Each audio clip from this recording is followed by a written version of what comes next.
Olá, estudante, seja bem-vindo a mais uma aula de Geografia do nosso curso online. Esse é o segundo módulo e aqui nós vamos analisar os principais conceitos relacionados à Geologia. Então já dá uma olhada aqui no quadro e veja o que nós vamos ver nesse primeiro bloco. Dá uma olhada. Vamos analisar o conceito de geologia, o que é geologia, vamos ver a estrutura interna do planeta, vamos ver alguns detalhes específicos agora no segundo bloco, falando sobre a geologia ou a estrutura geológica do Brasil. Então vale a pena você assistir essa aula até o final. A primeira pergunta que eu vou responder nessa aula é: o que é geologia? Você sabe o que é geologia? Então pausa o vídeo, já anota aí, está escrito aqui no quadro, mas sem olhar já anota aí o que você acha que é e volta para ver o conceito. O conceito está aqui, olha só o conceito de geologia. Geologia estuda a Terra quanto à sua origem, composição, estrutura e evolução a partir de processos internos e externos. Então, a geologia vai tentar explicar o surgimento do planeta Terra e as suas formas, e vai analisar os seus processos, tanto aqueles que ocorrem dentro do planeta, ou seja, internamente, quanto aqueles que ocorrem de forma externa. E nesse módulo nós vamos analisar cada um desses pontos. Então vai ser uma aula bem interessante, é uma área da geografia que eu gosto muito, é a geologia, ok? Então agora que você já sabe o que é geologia, vamos analisar a estrutura geológica interna do planeta. Mas aí surge uma pergunta: estrutura geológica, o que é isso, estrutura geológica? É só você pensar na estrutura de uma casa. A estrutura da casa é como? Ela tem a base, ela tem as colunas, ela tem as paredes e assim por diante. Da mesma forma, o planeta, para que ele exista, ele precisa ter uma estrutura, aquilo que dá suporte para que ele exista. Então, a partir desse conceito de estrutura, veja as estruturas do planeta Terra. São três. É uma figura bem conhecida: crosta ou crosta, tanto faz, manto e núcleo. E nessa aula nós vamos analisar de um jeito diferente. Nós vamos começar de dentro para fora. Geralmente os professores gostam de começar pela crosta. Eu vou começar pelo núcleo. Então já dá uma olhada aqui, ó. O que é o núcleo? É a porção central da Terra, conhecida também como NIF. Então o núcleo pode aparecer na sua prova como NIF. Por que NIF? Porque ele é composto de níquel e ferro. NIF, níquel e ferro. Já anota aí no seu caderno para você não esquecer. O núcleo terrestre corresponde a 1/3 da massa do planeta e possui pressões até 3 milhões de vezes maiores que a pressão da atmosfera. Daí a denominação de barisfera, tá? Então o núcleo também pode receber esse nome, barisfera, esfera pesada. Estima-se que as temperaturas variem entre 6.900 graus no núcleo interno e 4.800 graus no núcleo externo. Pelo fato de o ponto de fusão dos minerais variar de acordo com a pressão e a temperatura, o núcleo interno é sólido e o núcleo externo é líquido, com fluidez maior que a do magma existente no manto. Bem, agora que nós já analisamos o núcleo, nós iremos falar a respeito do manto. Esse cara aqui, ó, ele fica entre a crosta e o núcleo, ele fica aqui no meio. O manto é a camada intermediária entre o núcleo e a crosta. Então dá uma olhada na figura que está aparecendo na tela enquanto você acompanha mais detalhes a respeito da composição do manto terrestre. O manto pode ser subdividido em manto inferior, zona de transição, manto superior e astenosfera, no sentido do núcleo para a crosta. O manto detém 68% da massa da Terra, a crosta 0,7% e o núcleo 32,7%, e é formado predominantemente por material magmático, chamado de magma. O material magmático do manto apresenta correntes de convecção responsáveis na astenosfera pelo deslocamento das placas que compõem a crosta, as placas tectônicas. Como eu disse, o manto ele é formado por um material extremamente quente que nós chamamos de magma. E nós podemos ver o magma quando um vulcão entra em erupção, que é aquela lava do vulcão, né, que é expelida por meio né, então do vulcanismo. Aquilo dali nada mais é do que um magma que estava lá no manto que chegou até a superfície terrestre. E um detalhe interessante é que quando o magma se resfria, ele se transforma em rochas, isso mesmo. Mas eu vou falar mais sobre rochas na próxima aula. Eu falei também a respeito da astenosfera. Dá uma olhada aqui no quadro. É a parte superior do manto, onde ocorrem os movimentos que deslocam as placas tectônicas. Também vou falar mais sobre placas tectônicas. Vamos ter uma aula só sobre placas tectônicas, mas vale a pena destacar que elas são imensos blocos rochosos que estão flutuando sobre o manto terrestre. E à medida que eles se movimentam, eles podem causar terremotos, né? Então, elas podem causar terremotos a partir desses movimentos. E onde que acontecem esses movimentos? Na astenosfera. Então, é importante você anotar aí, né, o que é, anota esse conceito e também anota que é lá que acontecem os movimentos que causam os terremotos nas placas tectônicas, ok? Um detalhe interessante que vale a pena você analisar são as correntes de convecção. São deslocamentos de materiais na astenosfera. Aí, para você entender como funcionam as correntes de convecção, você pode pensar numa panela que está fervendo. Imagina que você está fazendo ali um cafezinho, aí você colocou a panela, o caneco ali para poder esquentar a água. Como que a água fica no momento que ela está fervendo? Será que ela fica estática, ela fica ali parada? Não, ela começa a se movimentar, a borbulhar. Então é uma circulação devido ao calor. Então as correntes de convecção acontecem da mesma forma. O magma está extremamente quente, então ele não é estático, ele começa a se movimentar. E na figura que você está vendo aí na tela, vai te ajudar você a entender melhor como que elas funcionam. Muito bem, então nesse primeiro bloco nós começamos a analisar o que é geologia e vimos a estrutura geológica interna do planeta. Na sequência, nós vamos falar um pouco mais a respeito dessa estrutura, vamos analisar a crosta terrestre e também a estrutura geológica do Brasil. Então, vamos para o próximo bloco.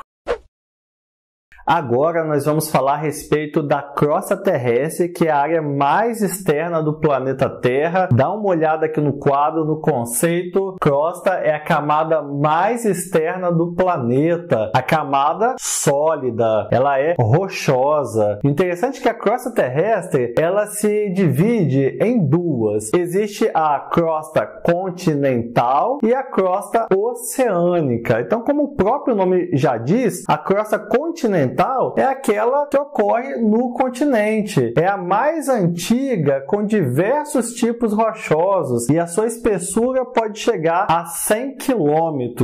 Olha só, ela pode chegar a 100 km, então é bem difícil você perfurar a crosta continental para chegar no manto, até porque à medida que você vai furando, a temperatura vai aumentando e aí você precisaria ter um material extremamente resistente ao calor, se tornando quase que impossível você fazer isso, ok? Bem, e nós temos também a crosta oceânica, que também o próprio nome já diz, já ajuda a gente a entender, é a mais recente, e temos também a crosta oceânica, como o próprio nome já diz, né? Crosta oceânica, ela ocorre no fundo do oceano. Muito bem, você está ligado. Ela é mais recente, né? Então, quando a gente compara ela com a crosta continental, ela é mais recente, predominantemente basáltica. Então, na crosta continental, você vai encontrar diversos tipos de materiais, minerais, rochas e assim por diante. Já na crosta oceânica, lá no fundo do mar, ela vai ser predominantemente basáltica. Então anota em seu caderno, isso pode cair na sua prova, pode pedir essa comparação e aí você assistiu a aula do professor Bruno e já sabe a resposta, ok? Bem, um detalhe interessante é que na crosta continental eu tenho 100 km de espessura. Olha a crosta oceânica, apenas 10 km, então é mais fácil perfurar. Acontecem algumas fissuras lá no fundo do mar, trazendo até mesmo magma, então é interessante. Muitos vulcanismos acontecem lá no fundo do mar, ok? Bem, a crosta terrestre, além dessa subdivisão aí continental, oceânica, existem outras subdivisões, a cima e a acial. Eu vou falar sobre cada uma delas a partir de agora. Então, sobre a acima, ou o cima, denominado dessa maneira devido aos seus principais elementos formadores, que são silicatos de magnésio e de ferro, constitui a crosta inferior e apresenta a espessura de até 100 km. Já o cial, denominado dessa maneira devido aos seus principais elementos formadores, silicatos de alumínio, constitui a crosta superior e apresenta espessura de até 25 km. O cial é constituído de solo e subsolo. Então, para você não esquecer, cima é inferior e cial superior. E no cial a gente vai encontrar o subsolo e o solo. Mas o que é subsolo e solo? Veja a definição. O subsolo corresponde às rochas não modificadas pelos agentes transformadores, a chuva, a variação de temperatura, os ventos no interior do cial. Já o solo é a parte superficial do cial, apresentando rochas decompostas e em decomposição. E sobre os solos, nós vamos ter uma aula só falando a respeito de solos mais à frente, tá? Durante nossas aulas aqui no curso, você pode até dar uma olhada no cronograma das aulas, você vai ver que tem uma aula falando de clima e solo, tá? Então lá a gente vai se aprofundar um pouco mais nesse tema, beleza? Agora dá uma olhada aqui desse lado, um outro conceito interessante é o equilíbrio isostático. É uma teoria que defende a compensação das pressões entre crosta e o manto da Terra. Então nessa teoria do equilíbrio isostático, a teoria diz o seguinte: quando uma parte mais pesada da crosta afunda no manto, outra região vai se elevar, tá? Então nós chamamos essa teoria de equilíbrio isostático, ok? Mas como que o relevo da crosta terrestre se forma? Como que ele se modela? Então existem alguns agentes que são responsáveis pela formação. Do relevo. São dois. São os agentes endógenos e os agentes exógenos. Os agentes endógenos são aqueles que ocorrem de forma interna. Por exemplo, o vulcanismo e o tectonismo. Nós falamos lá no bloco anterior sobre o manto, as correntes de convecção que causam ali os movimentos das placas tectônicas, que causam tremores de terra, tá? Então, esses movimentos de convecção que vêm lá do manto terrestre, nós chamamos de agentes endógenos, porque vem lá do interior da Terra. E existe um outro tipo de movimento ou de agente que vai formar o relevo, que vai ajudar a esculpir o relevo, que são os agentes exógenos, ou seja, os agentes externos que ajudam a formar e esculpir os relevos. E quando a gente fala em agentes endógenos, nós estamos falando do interior da Terra. Quando nós falamos em agentes exógenos, nós estamos falando do interior, ou melhor, do exterior da crosta terrestre. E aí nós vamos falar um pouco de intemperismo e erosão. Na aula de rochas, nós vamos falar um pouco mais sobre intemperismo, vamos falar um pouco mais de erosão, mas eu já posso te adiantar que o intemperismo é o desgaste natural do relevo, o desgaste natural da rocha. Então todo dia o relevo ele sofre de calor, frio, chove, venta. Então, à medida que esse relevo ele vai sofrendo essas mudanças de temperatura, de pressão atmosférica, ele vai se decompondo, ele vai se desintegrando e vai soltando pedaços, tá? Então, essa desintegração, essa decomposição do relevo, nós chamamos de intemperismo. E esse material que vai se decompondo, que vai soltando da rocha ou do relevo, ele é carregado para outro lugar, ele é transportado. O vento, a chuva transportam esse material. Esse transporte de material que foi intemperizado, nós chamamos de erosão, tá? Então a erosão, ela vai transportar, ela vai carregar esse material e aí, à medida de milhões de anos, ela vai esculpindo o relevo. E um detalhe interessante que eu não falei na aula ainda é que quando nós falamos em relevo, nós estamos falando de milhões, bilhões de anos, tá? O tempo geológico geológico é diferente do nosso tempo, do tempo humano, né? Quem vive 100 anos viveu muito, mas 100 anos para a geologia não é nada, tá bom? Então, quando a gente fala de formação do relevo, de ação modeladora do relevo terrestre, nós estamos falando de milhões, bilhões de anos dentro do tempo geológico. Muito bem, então nós finalizamos aí o segundo bloco dessa aula. Nós falamos agora a respeito da crosta terrestre, falamos como ela se divide, como ela se subdivide e falamos também dos agentes modeladores, formadores do relevo. E no próximo bloco, o último bloco dessa aula, nós iremos falar a respeito da estrutura geológica do Brasil. Isso mesmo. Então, vamos lá.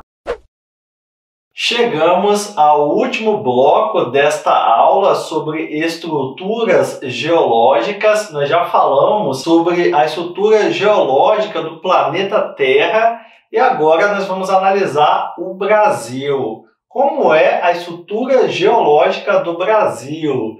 Então, vale contextualizar, né, como que ela é a partir do que está escrito aqui no quadro. Olha a definição. O Brasil está localizado inteiramente na placa tectônica sul-americana. Possui duas estruturas geológicas principais, os escudos cristalinos e as bacias sedimentares. Então é interessante, eu vou falar mais sobre placas tectônicas nos próximos módulos, ou melhor, nas próximas aulas, porém vale destacar que o Brasil ele tem uma estrutura geológica estável.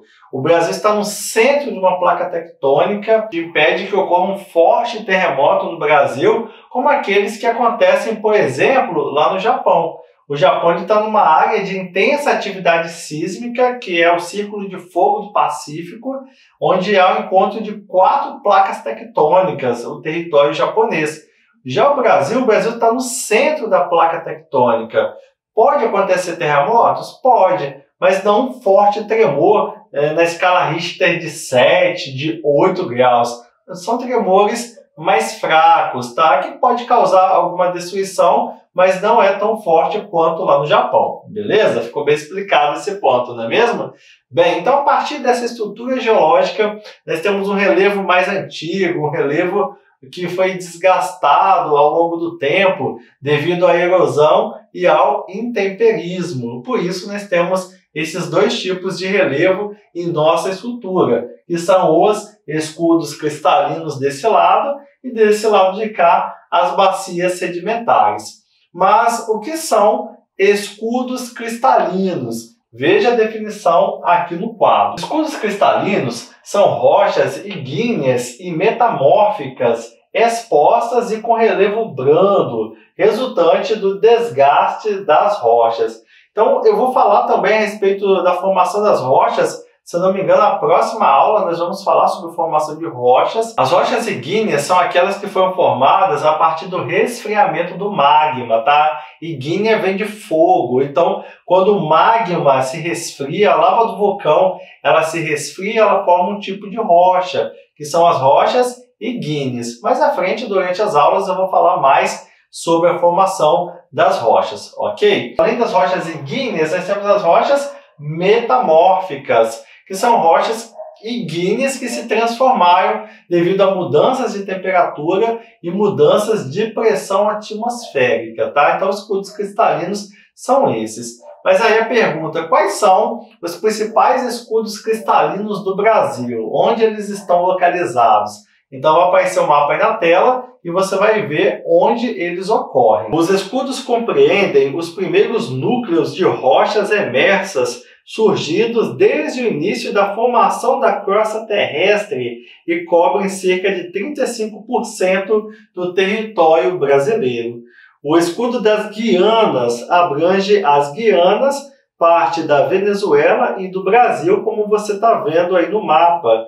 E suas rochas mais antigas datam de mais de 2 bilhões de anos. O escudo Brasil Central estende-se pelo interior do Brasil e o Atlântico expõe-se na porção oriental, atingindo a borda atlântica. No Brasil também há registros de cadeias orogênicas antigas que derivam do pré-cambriano, como o Cinturão Orogênico do Atlântico, também conhecido como Planalto Atlântico, que engloba a Serra do Espinhaço, no estado de Minas Gerais, nas áreas dos estados de Minas Gerais e do Pará, onde predominam os escudos cristalinos, encontram-se importantes reservas minerais. Vale destacar que os escudos cristalinos eles são ricos em minerais, então minério de ferro e tantos outros minérios que são extraídos a partir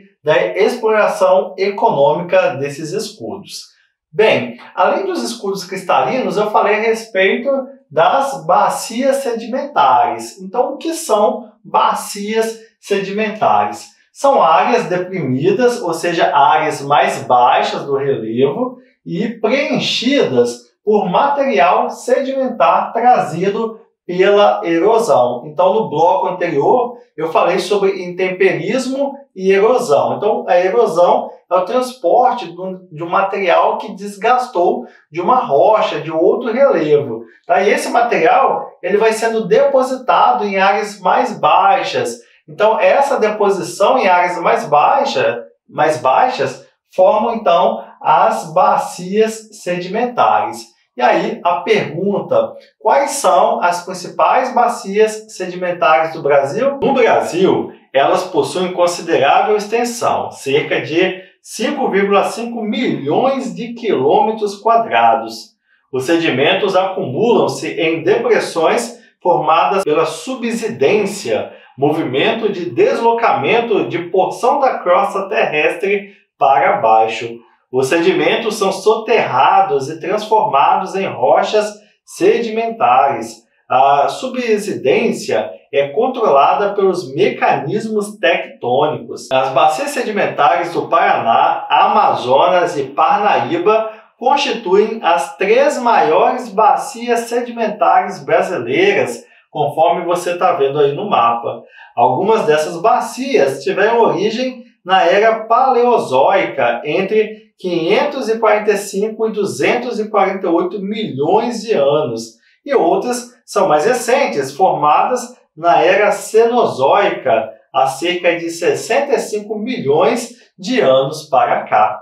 Anota aí, ó, as principais bacias sedimentares do Brasil são as bacias do Paraná, Amazonas e do Parnaíba. Um detalhe interessante a respeito das bacias sedimentares é o seu potencial energético. Até coloquei aqui, ó, potencial energético das bacias sedimentares. Muitas delas são utilizadas para esse fim, conforme você vai ver aí na tela. Cerca de uma dezena de bacias sedimentares estão situadas na Amazônia Legal brasileira. 3 delas, Bacia dos Solimões, Amazonas e Parnaíba, são as mais importantes não só pelo seu tamanho, juntas ocupam aproximadamente 1,5 milhão de quilômetros quadrados, mas principalmente pelo seu potencial. A Bacia dos Solimões é a 3ª bacia sedimentar em produção de óleo no Brasil. O estado do Amazonas tem a 2ª maior reserva brasileira de gás natural do país, com um total de 44 bilhões de metros cúbicos. As primeiras descobertas de petróleo na Amazônia ocorreram em 1954, quando a Petrobras encontrou quantidades não comerciais nas cidades de Nova Olinda, Altaz, Mirim e Maués, no estado do Amazonas. Um detalhe interessante a respeito das bacias sedimentares também é que nelas pode-se explorar o petróleo, gás natural, e todas as áreas então onde há bacias sedimentares, existe essa possibilidade de exploração tanto de petróleo quanto de gás natural. E como o Brasil tem no seu relevo, né, várias bacias sedimentares, essa exploração acontece. Muito bem, terminamos aí a primeira aula desse 2º módulo do nosso curso de Geografia Online para o Enem e para concursos públicos. Nós falamos de geologia, fizemos uma breve introdução, falamos sobre o conceito que é geologia, analisamos a estrutura interna do planeta, vimos a respeito de como é a estrutura geológica do Brasil E se você ficou com alguma dúvida, aproveite e já faça a sua pergunta na área reservada para perguntas aqui no site. Muito obrigado por assistir e até a próxima aula. Tchau!